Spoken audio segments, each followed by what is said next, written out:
vortex, you have to understand there's a 4-step cycle. So step number 1 is there's an oil shock, kind of like we have right now. The oil shock drives costs up. We saw the price of oil going up.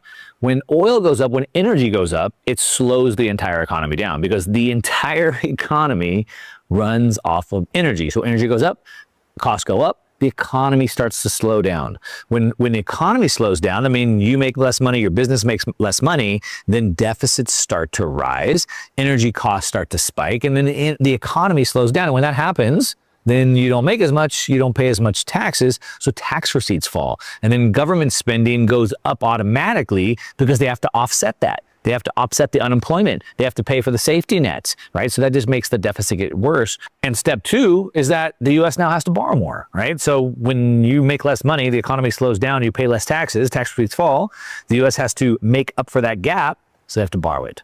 But the problem is nobody's buying. Foreign central banks, they don't want to increase their lending to the U.S. anymore, right? They can't. They're strapped as well. They have $350 trillion of debt. The dollar's getting stronger.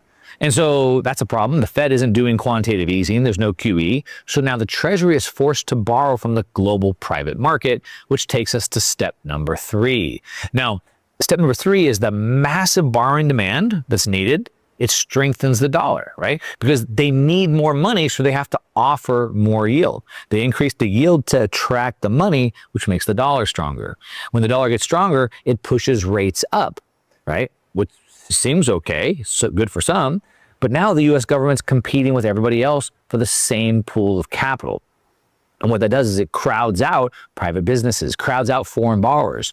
And as the dollar strengthens, as those rates rise, it takes us to step number 4, which is the stronger dollar crushes the global economy. Because that $350 trillion of debt, the debt gets more expensive and more expensive and more expensive. So it crushes the global economy and takes us back to step 1. There's $350 trillion in dollar-denominated debt around the world. So when the dollar goes up, when the rates go up, every foreign borrower's real cost of repayment, it also goes up. Now, even if rates didn't move, it still tightens the entire system. Growth is still going to slow down further. Receipts are still going to be dropping down. And again, we're right back at step number 1.